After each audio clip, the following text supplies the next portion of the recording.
So let me ask you a question. So you work with a lot of people. I mean, we mentioned a lot of great guys, but you work with still the local community there. Like you help people on the local level. I do, yeah. How many clients do you think you have total altogether? Do you know? I carry about 65 to 70. Wow.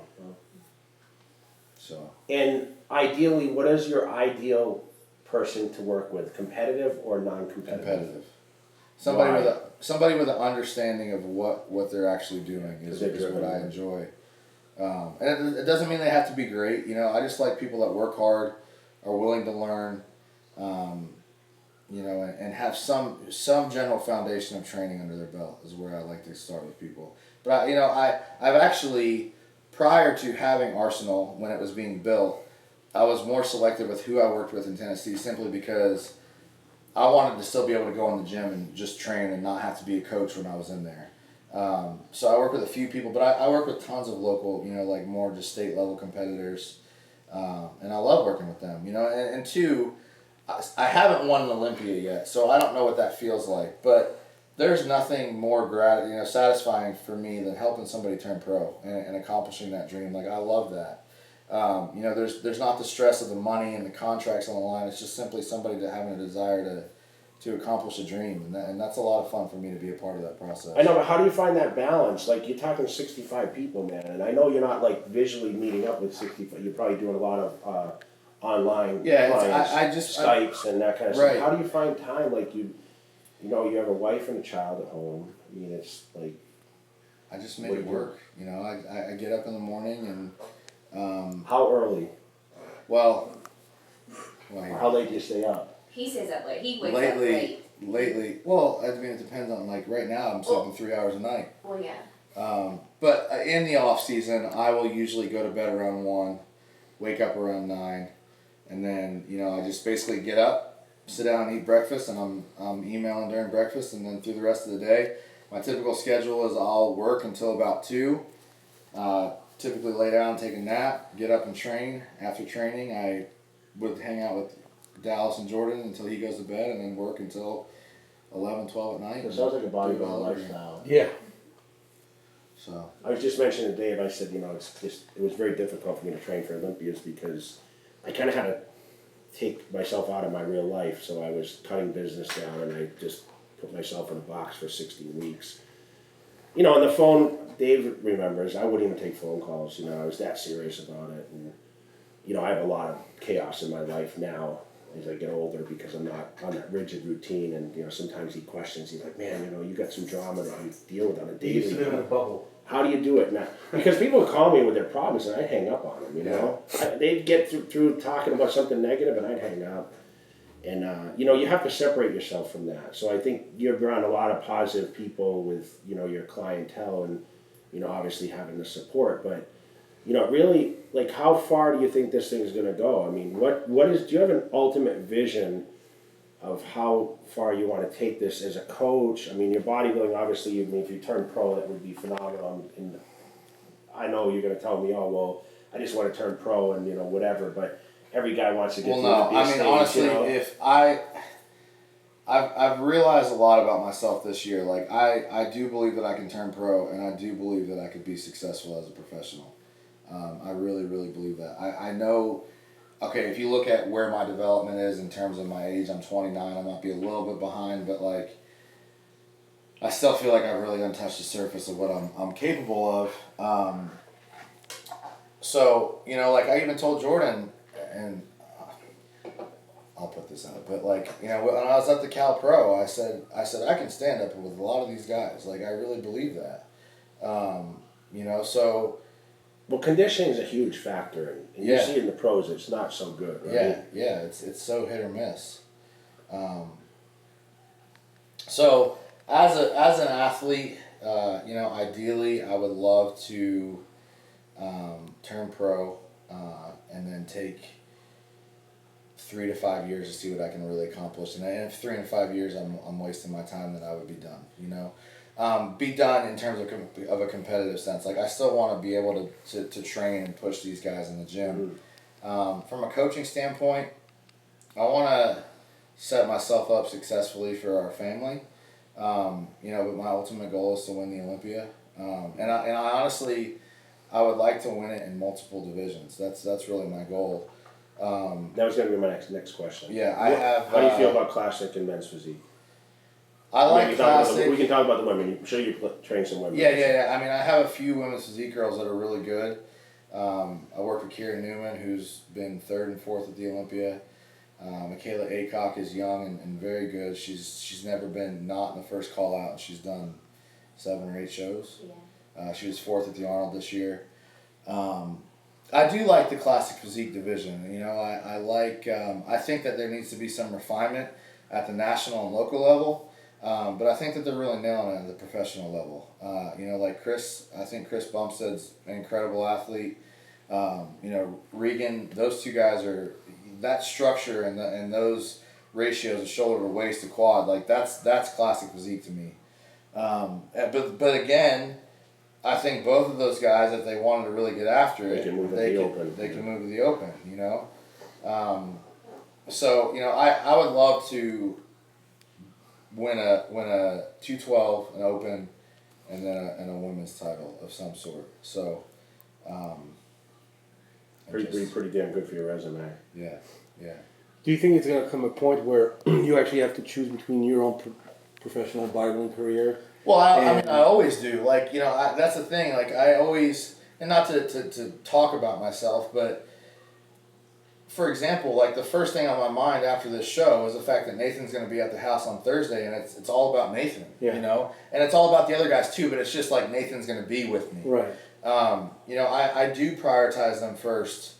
You know, and even when, you know, like this morning, like Charles Griffin updated me this morning, and right away, like I got him what he needed because he needed it.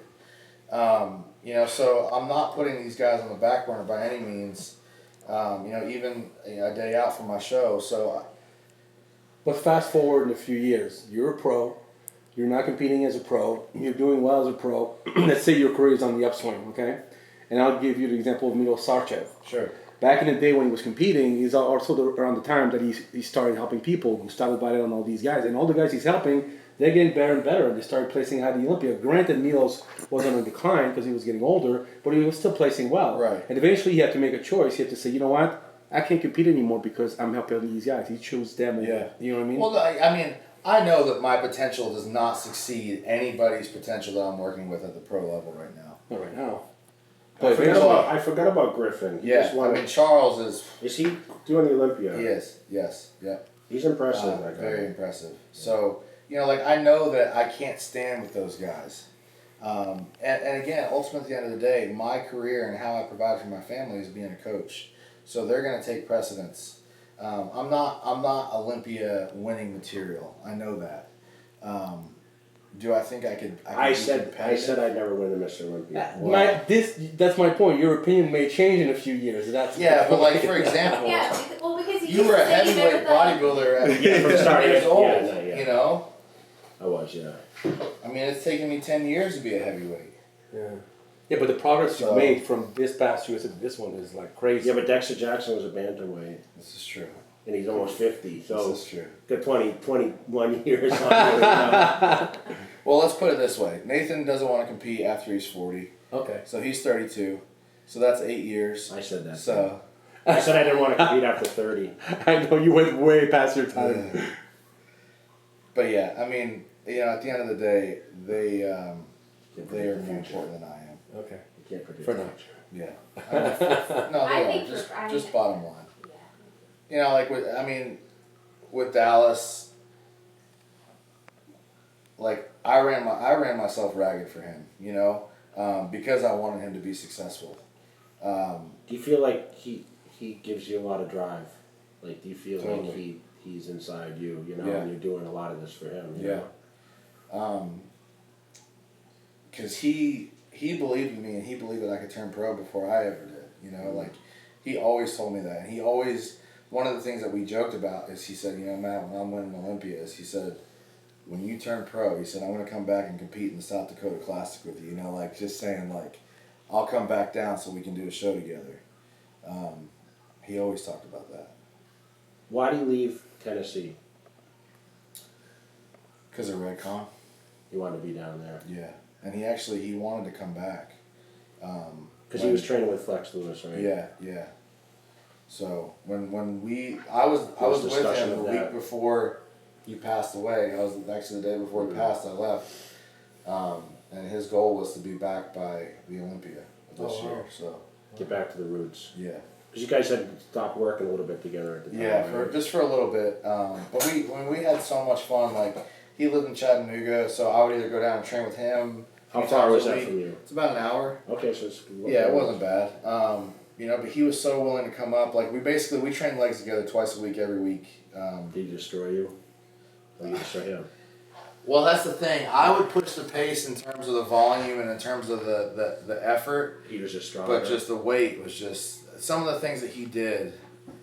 I mean, some of it I wish like our hardest sets. The craziest thing is most of our hardest sets we don't have filmed because I was there like assisting him. He squatted like 700-800 pounds or something. Yeah, I saw him. yeah. The The craziest thing that, in my opinion, that he did was one day we loaded up. We had 22 plates on the Nebula on the Nebula leg press, and then we had 8 plates aside on the hack squat, and we did a superset of 15 and 15. And he did it so he went from 22 plates on the leg press for 15 to hack squatting 16 plates for 15. Like, Wow. it was insane what he could do.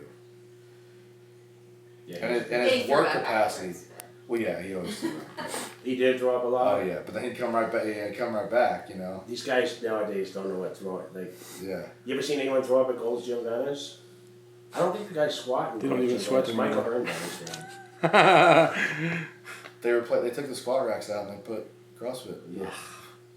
They're over there still squatting, but I mean, it's not like, not like he used. It was never like when I used to train. I remember when I moved out, to California. I lived in Orange County, and I'd go to Venice Gold's. I'm like, man, these guys don't train over here, Yeah. And he said the weight would be lighter. He says your plates are lighter here. Yeah. Those rubber plates weren't the same as the metal. That's why I like training at the gym that you were at Absolutely, yesterday yeah. because it has the metal plates. Yeah. It's one of the It's only iron ones. There's heavy. only 2 in Vegas that have metal plates still, and that's one of them. Yeah. No, I agree. We like the clank and the weights. Like that's still like the hardcore side, Yeah. So, but you're still taking on clients. I mean, Yes. you're still in touch. And how can people get a hold of you? My What's your coaching preferred? email is coaching@camp-jansen.com. Instagram, I'm very active on Instagram, so you can reach out to me there. And then that's basically probably the 2. Matt Jansen 08, right? Yep, Matt Jansen 08. Yep. Awesome. No, not 08, just Matt Jansen 8. Oh, sorry. 8, Matt Jansen okay. 8. Yeah. Correction. So make sure you put that on. I'll put it on. So people want to get home. So what's the plans after this show as far as you heading home? Nathan's the priority, obviously the family. Yeah. You And know, as far, physique wise, I'm ready to get back to some heavy training and some food. And so I mean, what's gonna happen when Nathan comes and he's training for a show and you're well, Yeah, so you're now we're boys, and now he knows how things work, and he just had his time of eating and having fun, and now he knows it's my time to eat and have fun. So what happens when what happens? You get a pro card and then you do a Derek Lunsford and you turn around and go to compete in a pro show after. Is that a possibility? Good question. Honestly, I haven't thought about that at all. Okay, well, that's good. That's Start good thinking. decision. She's saying no. She said no? She's saying no. Never mind that. She's had enough of this. You're I done. think. She's been very, very, very good because we do have a new baby and he's wide open and she's very, very giving in that way in terms of not only being a great mom but also compensating and making up for my lack of energy at times. So. Does it give you more motivation to know that you have a boy Oh yeah.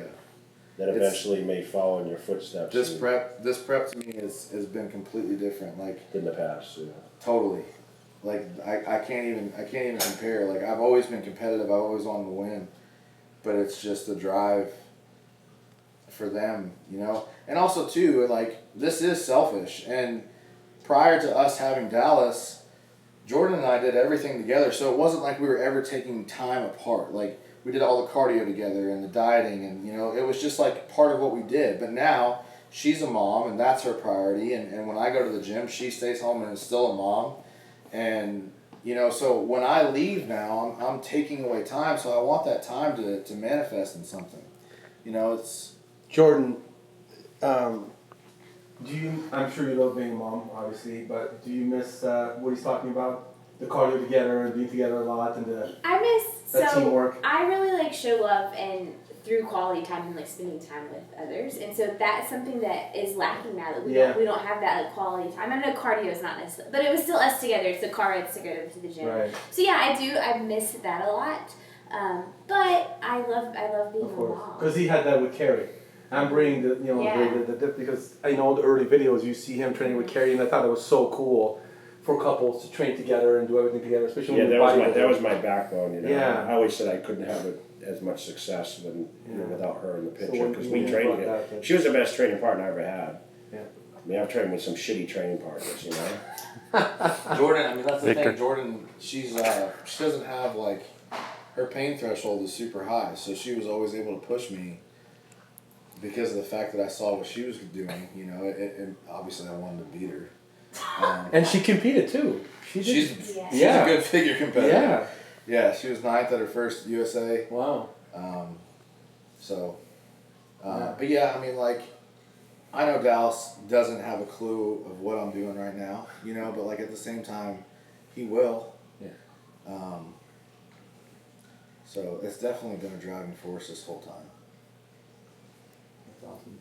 Well, it's it's awesome to hear a little insight. I'm interested to hear as this thing progresses and you have more successes on the stage yourself and obviously with these other guys. I mean, you got so many new talent coming up and potential front runners for a lot of competition. So, I wish you luck. Best of luck. I guess we'll see you back out here at the Mr. Olympia competition. Yes. Huh?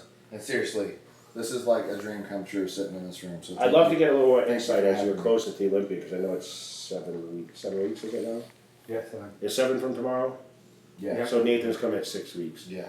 So I'm interested to to hear like you'll have those two guys, right? So the men's open. I have Ian.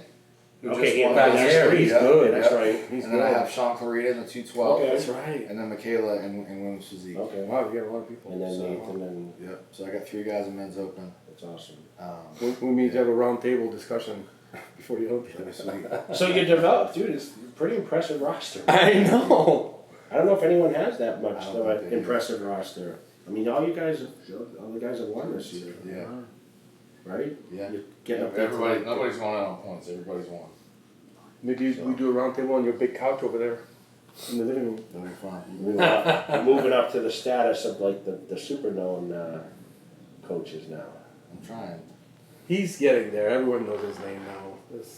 You know that, right? Yeah. I told you that yesterday. I said everybody knows. Everyone knows his name He's now. like, nah. You're not obscure anymore. Forget it. I mean, like, one thing, I know I'm his life and, like, I'm a little biased, but, like, he's the hardest worker I know in the gym, but more so on regards to, like, with his client. I mean, like, the time and the effort and the, like, devotion that he has for everybody, not whether it's his Olympians or it's his, like, state-level competitors, like, I've not ever seen anyone like that, and I think that's what sets him apart. He's like a psychologist, I'm sure. Yeah, he is. He like, is. with the amount of state level people, like we don't have Friday nights at home. Like Friday nights are people sending me pictures all night long, and I'm up Saturdays at 4 o'clock. not, You know, like yeah. it's not like. But I love it. You know, and I'm so thankful that I get to work from home and be successful from home, and even though I'm not always hands-on, I get to see Dallas grow up in front of my eyes because I'm at home, you know, like there's so many blessings that I have from just having this job and how this job has changed from when you started with Chris, you know, and like you said, it was all just magazines and... But no, we used to take pictures, like we used to have to send them. 1 hour photos, Yeah. and FedEx them. Then I'd get the pictures say, oh, the lighting sucks. Oh, you have to redo the pictures the next day. Dude, it was costly. I mean... Yeah. I mean, the whole dynamic has changed to make this a feasible thing that you either had a name from somebody believing in you and then get it passed around, or you didn't make it, you know. And I'm thankful that Dallas gave me my shot because that's something else too. Like you're gonna have a lot of people, a lot of negativity, and oh, this person shouldn't coach this person. Every successful coach was given their shot by somebody. Yeah, but you hear the negative stuff, you know, and I've heard it about every coach, including Chris, you, Chad Nichols, George Farrell. Oh, he should go to this guy or he should go to that guy. And how do you handle that? I mean, like, because listen, every show you're not going to be progressively sometimes better. Your body may, but the condition thing is tough, right? To Right. nail every single time. There's a lot of circumstances that, competing week to week, you may not land it perfect. Just like, listen, Nathan, you heard some criticism in New York. He wins the show, and people are like, well, he could have been better. Well, listen, he's still better than everyone else. Right. So he comes to California, and he's drastically better, which I don't know if it's that or It was if a little it's, of that, a little of the lights. yeah, and little of like everyone else looks a little different, Yeah, right? It's all who yeah. you stand next to, right? Right. So I just know like people are such critics, especially online, because they're not there. And a bodybuilding show is totally different when you're visually watching the show rather than watching it online or through pictures or Right. whatever else. Because listen, you look at still images and you look at the guys and you're like, oh man, this guy he's off here or there. The judges don't see certain stuff because there's a lot of transitional movements. They're looking down a line of 3 to 6, 7 guys and trying to do a comparison on a front double. They're not looking at, okay, this guy's arm's half an inch smaller or this and that, but people can stare at those pictures. And I think I used to get a lot of criticism because people would stare at pictures and say, well, he's not, this is a little off or this and that. But when you're there in person, it's totally different. And I'll make that case. I've seen Dorian Yates compete.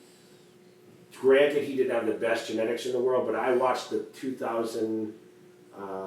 1995 Olympia, and he smoked everybody in Atlanta. I was there, and I was in a 4th row seat, and he just destroyed everyone. And everyone's talking about Nasser Al-Sambadi and these guys, but Nasser looked good, but Dorian just smoked everyone. Yeah. And he didn't have the biggest arms, he didn't have the biggest legs, but he had the biggest back, biggest calves I've ever seen.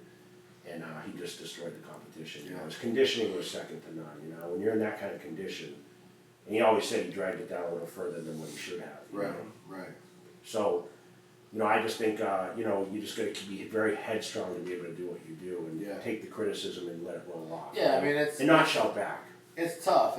Because when you are so emotionally invested, it's hard for people that know nothing about you to attack you personally. It's hard to hear that. It's hard to hear. Yeah, I mean, and it is hard for me too, especially when they don't know the character of the person that I am. But I try not to shout back and just continue to let my work. I'm sure you want to though. Oh yeah, absolutely. How can You let the guys I remember do it. all of it. Especially when you're winning, Yeah. and dominating, whatever, So. Well, good man. Good luck tomorrow, and we'll be there to cheer you on and That's right. on to the next. So I'm excited. So thank you for being on the show, and of course the crew for coming out. And I hope you enjoyed seeing the It's been awesome. very famous memorabilia room of myself here and all the Olympia trophies and medals. What was your favorite year where you competed? What your favorite, either just a memory? You want to laugh? This year, this is 13, the worst I did in 12 years. Yeah, that but was it my seemed like you favorite had the year. most fun almost. Because, it was, we documented it, and I came back and truly for the fans. Like, guys say that, and they're full of shit. Yeah. But I truly came back for the fans because I wasn't healthy the last time I competed, and I just wanted to get on stage and be like, okay, I'm healthy. Granted, I was a shadow of what I was when I was placing in these ones, but 06 was great winning. 09 was like, fuck, I came back out of the dead to win that. That was really fun. That was when my career was kind of revamped, and I was working on a film project that Dave was aware of, and that was kind of exciting time for me. But honestly, like, when I won the Olympia, my life became haywire. I started traveling much more. It's kind of like, be careful what you wish for. Yeah. So I think, 13, I was pretty much settled in. I knew it was my last one, so I think that was a big plus too, is like, okay, I'm never going to do this again.